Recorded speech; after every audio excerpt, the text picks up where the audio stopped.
You're listening to The Briefing, first broadcast on the 24th of November 2025 on Monocle Radio.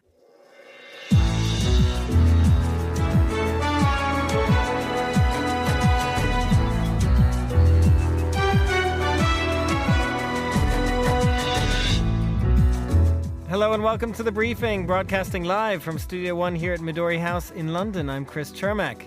Coming up on today's program, Russia may think it has the upper hand in a battle for supremacy in Ukraine's peace talks, but we'll ask what Russians themselves might think of the war and the plan for ending it.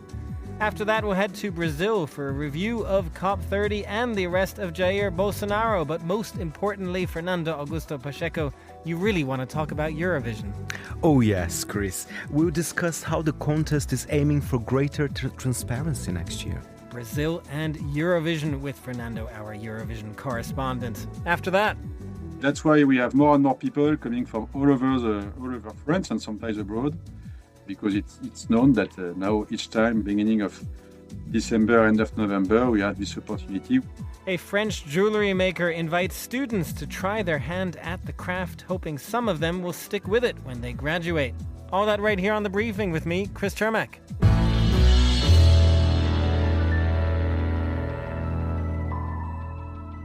And welcome to The Briefing. Happy Monday, everyone. Hope you're having a good start to the week.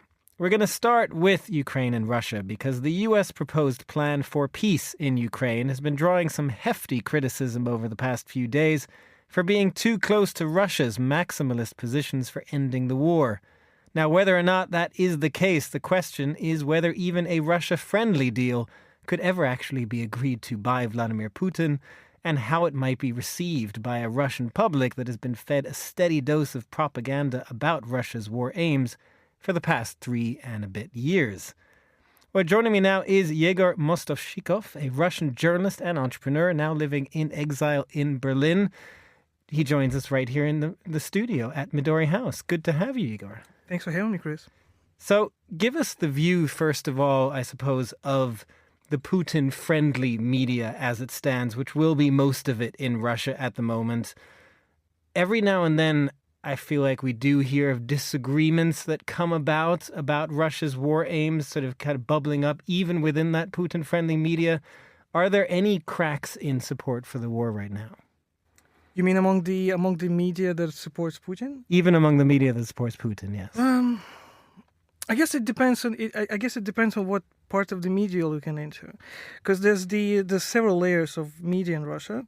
There's the state-run media, the biggest like TV companies and radio stations, and they are 100% supportive of Putin and everything that's going on in the war in Ukraine. But there's also this layer of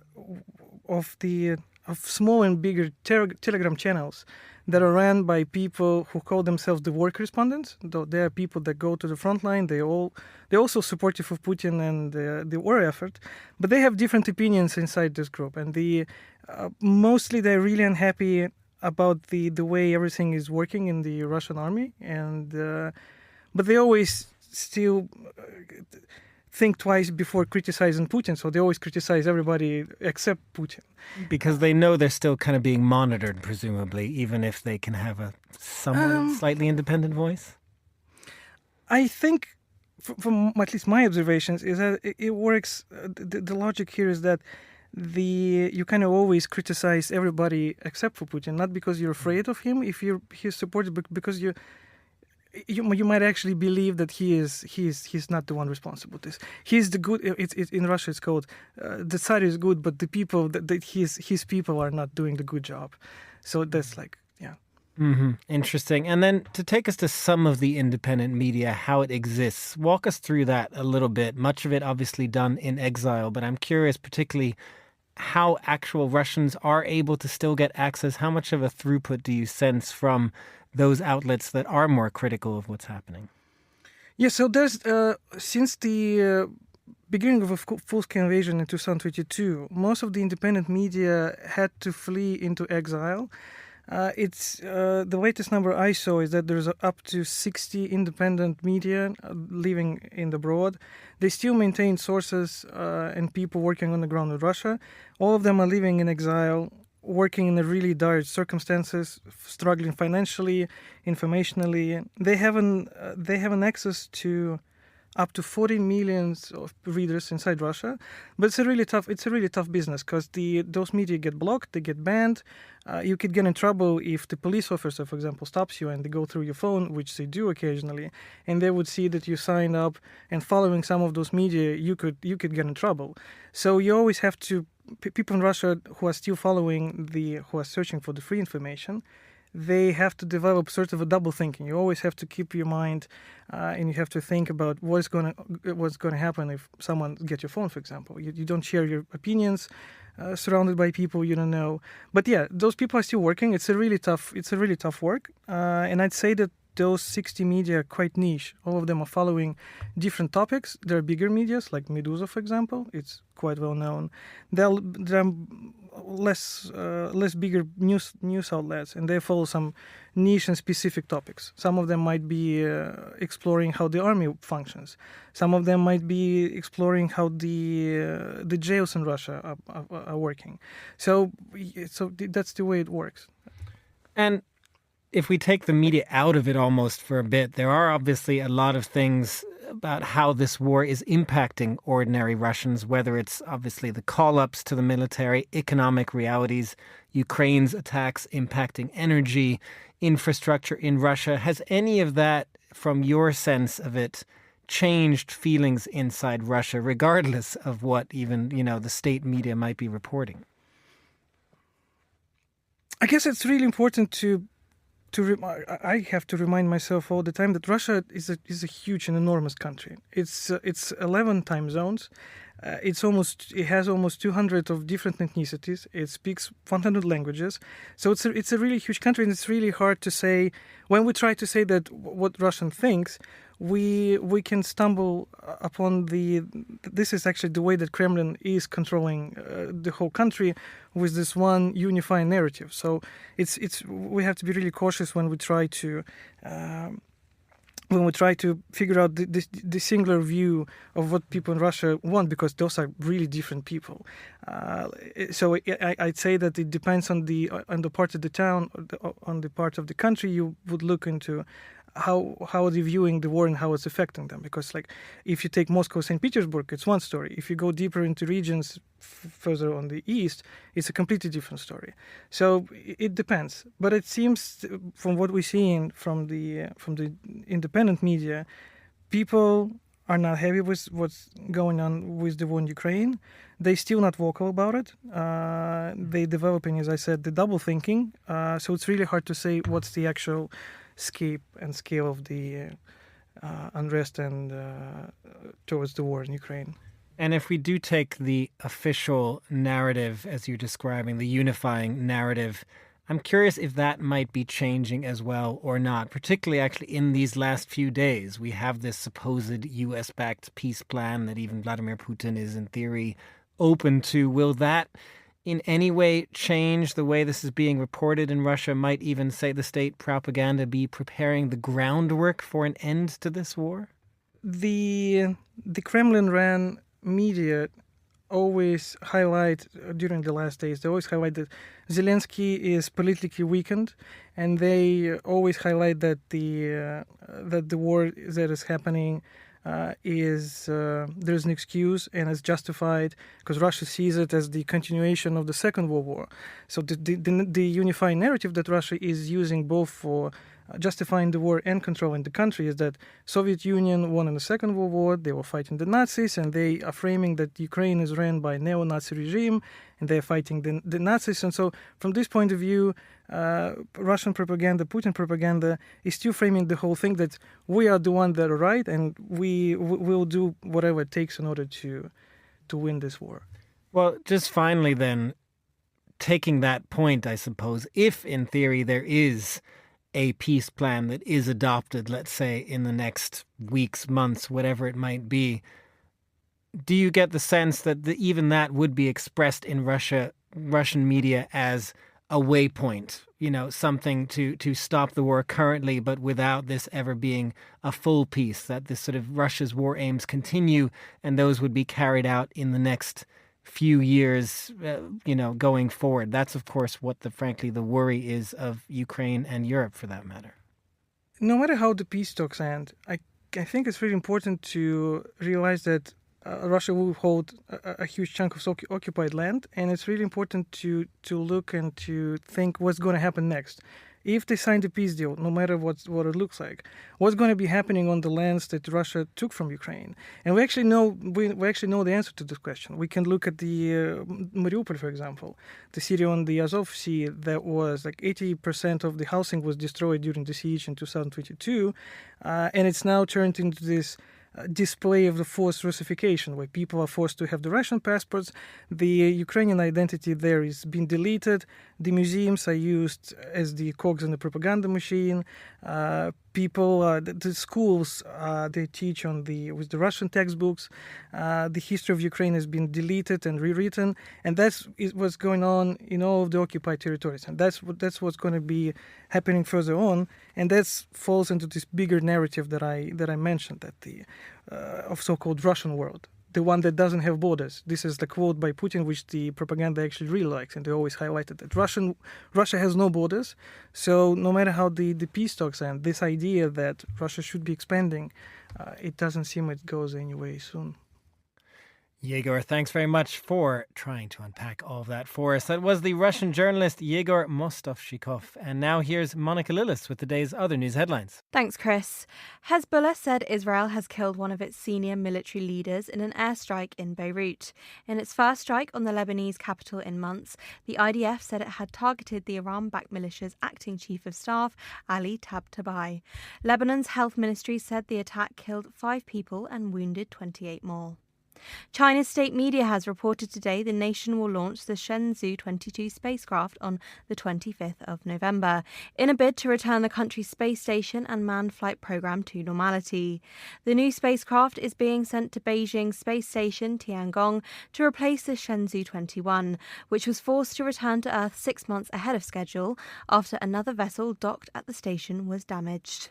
And New Zealand's Conservation Minister has announced the country's aims to eradicate feral cats by 2050 in a bid to boost biodiversity and heritage landscape. The move comes as a part of the world-leading predator-free 2050 strategy, which will also include the culling of ferrets, stoats, weasels, rats and possums. Domestic cats, which are not included, are also considered a serious threat to biodiversity. Those are the day's headlines. Back to you, Chris. Thanks very much, Monica. To Brazil now, which has had quite a busy few days of news with the wrap of Cop30, the climate conference in Belém, and the arrest of former President Jair Bolsonaro. Throw in some Eurovision developments, and you've got a perfect news roundup for our own senior correspondent, Fernando Augusto Pacheco. I mean, Fernando, we couldn't do any better than that, could we? Brazil and Eurovision? It's a bonanza, and there's more towards the end, Chris. But shall we start perhaps with COP? Let's start with the serious stuff before we get to some of the other, well, not serious stuff, but the cultural elements. Yes, let's start perhaps with COP30 and what the heck happened with Jair Bolsonaro. There's been just it's been an unusual few days for Brazil. You know, of course, even though I'll start with COP, I have to be honest, reading the Brazilian papers, the Bolsonaro story is dominating everything. But very briefly, my impressions of COP in Brazil. I think for the country is fine. I don't think, of course, Brazil, we had high expectations, the first COP in the Amazon. But as with many COPs, I don't think Brazil is the only one on that category. I think it was mildly disappointing. I think there's been some very minor progress, but for example, very small headway for the phasing out of fossil fuels. I think Lula had higher ambitions for that. But as I said, I don't think we can blame Brazil for that. I mean, this happened in previous COPs as well. And for the city that hosted Belém, as you know, there was a big fire there last Thursday. I believe, I knew it was not going to be easy. Belém is not Rio or São Paulo. It's a smaller city in Brazil. So having said that, I'm happy that it throws a spotlight in a true Amazonian city, in a way. So I think some people have been perhaps a bit overly negative, but Belém kind of managed to hold. It was a first for the city as well, so I think we should give them some credit. Give them some credit despite some of the challenges as well. And on the Bolsonaro news, what did you make of this? It's such a crazy story. I feel like everyone it's just making the rounds, not only because of the fact that he's been arrested, but why and how. It's a very Bolsonaro story if you think about it. I mean, he's, well, I wouldn't call him crazy, but let's see. So basically, he tampered with his ankle monitor. He was under house arrest and not anymore, at least for the moment. And he tried to kind of tamper it with hot iron. First of all, I don't know how you find that in a house. That's not a normal item you have in your household. But here is the twist in the story. He blamed his medicines that caused him paranoia and some sort of hallucinations, and that's why he did it. So I can understand why he had to go to jail, because clearly, there is the risk that he could escape. And this That he was trying to escape. Absolutely. I mean, in a very Bolsonaro way, perhaps not the smartest way to escape, but he happened to two Bolsonaristas as well, with Carla Zambelli. She's currently in Italy. There's been a long process as well. And more recently, a senator from Rio who went to the US and apparently doesn't want to come back to Brazil. So, I think it would be a bit of an embarrassment to the country if he does manage to escape. So I understand this decision.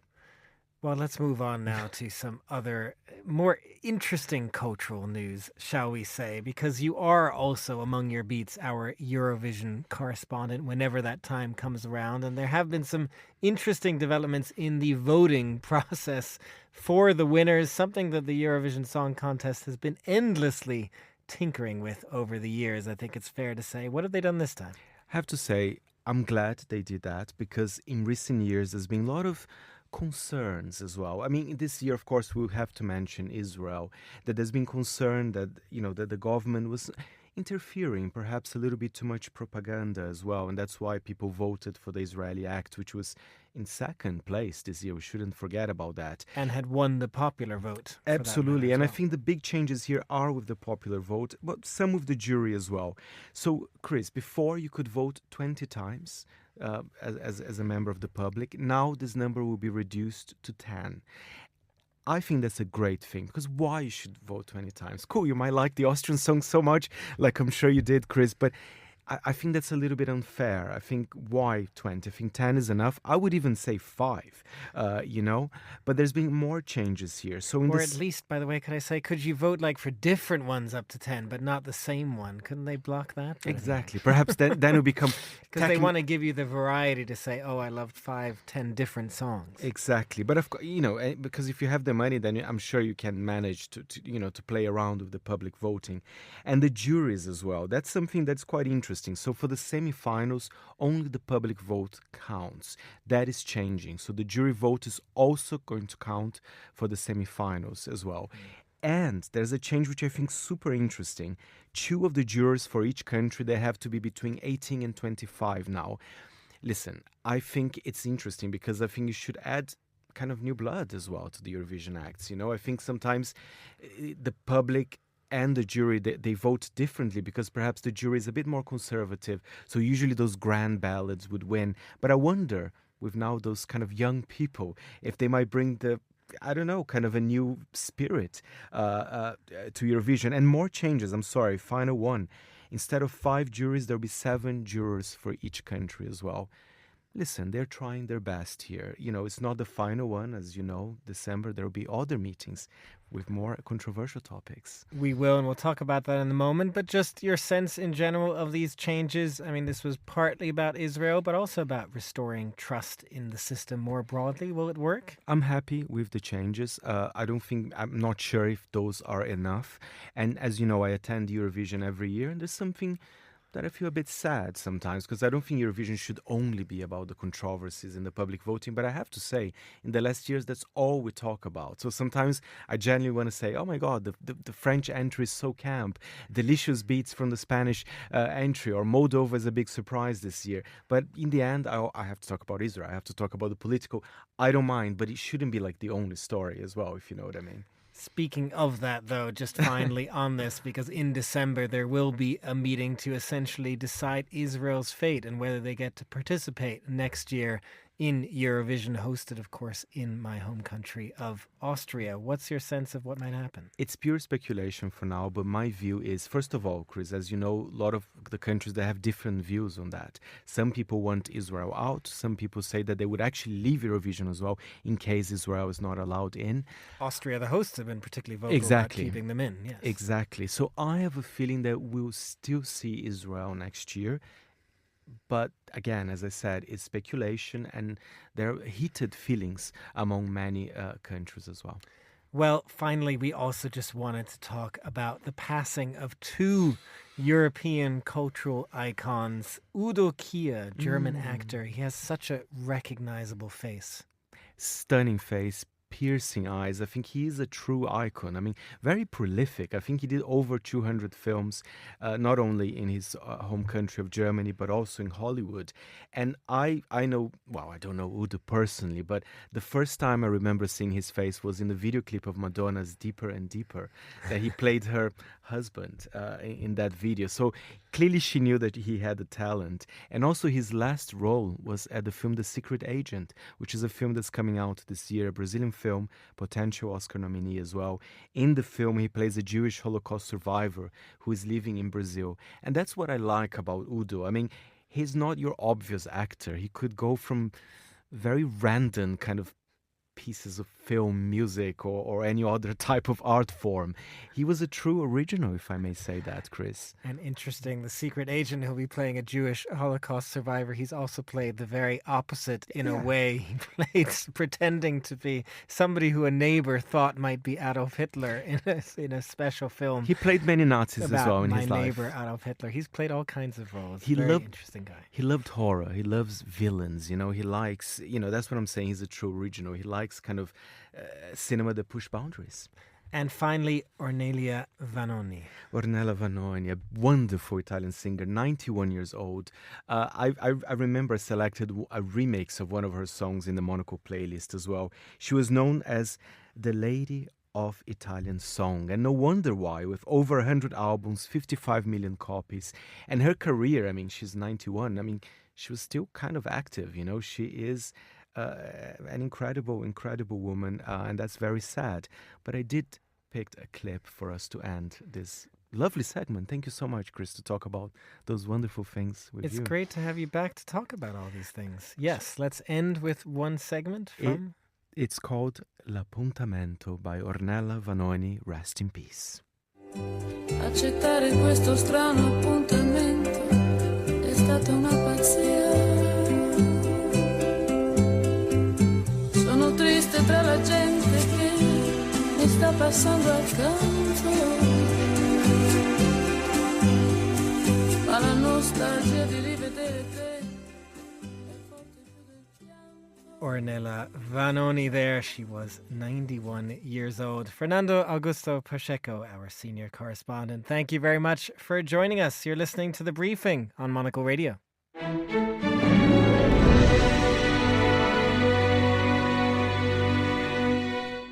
And finally, on today's show, French jewellery maker Van Cleef and Arpels has been developing a tradition of opening the doors of its workshops, inviting the public and high school students to try their hand at jewellery making. The initiative, dubbed Main en Main, or Hand in Hand, runs through this week in the French city of Lyon. And to find out more, I spoke earlier with Eric de Roquigny. He's the International Operations and Métier Director of Van Cleef and Arpels. I began by asking Eric about the project and its history. We had this idea during the COVID period. We realized that young people, students, they were locked at home, and we thought that it could raise an interest on what we are doing in our workshop. And it's difficult to enter the world of jewelry. So the idea was to present what is done, so to let them have the opportunity to meet different métiers, so jewelry, polisher, setting, stone cutter, designer, and realize that actually this profession that we will present is available. And so we went to colleges and worked with a different teacher about how to first make some parallel between what they were learning at school and what jewelry is about.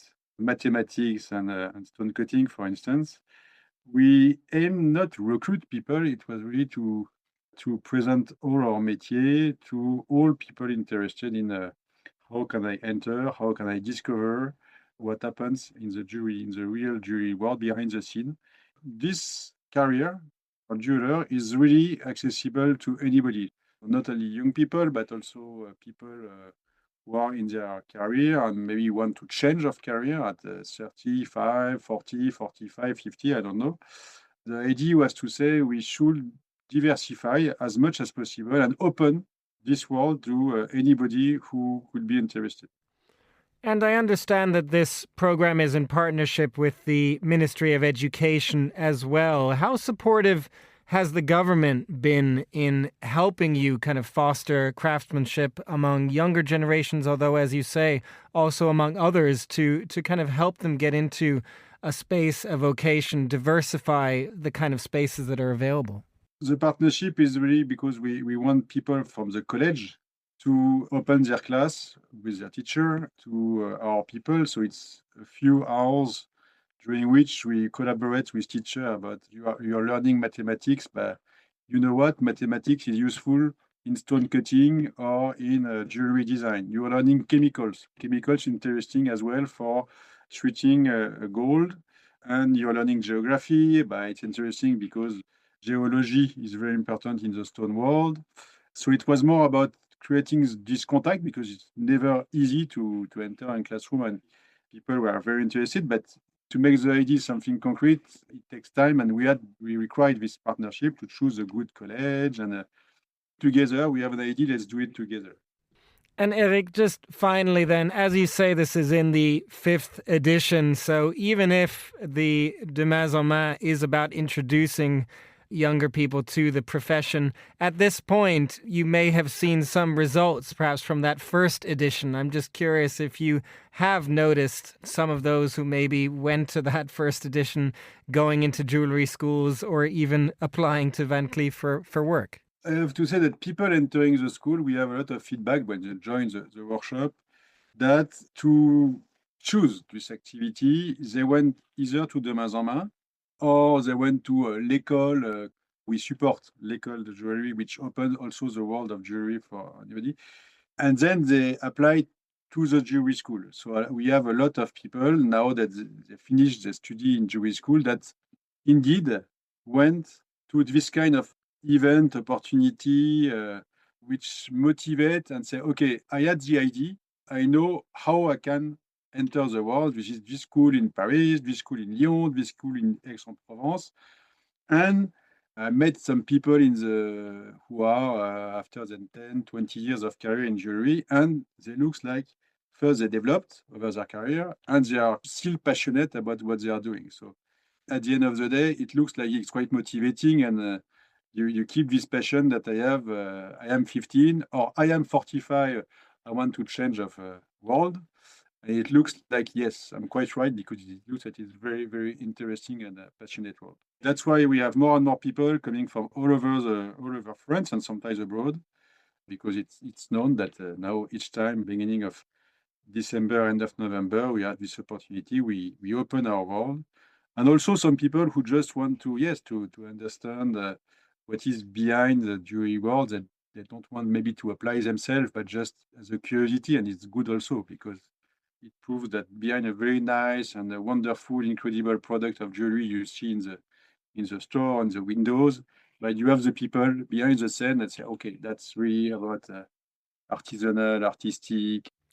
Eric de Roquigny of Van Cleef and Arpels, thank you very much for joining us. That's all the time we have for this edition of The Briefing. It was produced by Monica Lillis. Our researcher was Joanna Moser, and our studio manager was Mariella Bevan. The Briefing is back tomorrow at the same time. I'm Chris Chermak. Goodbye, and thanks for listening.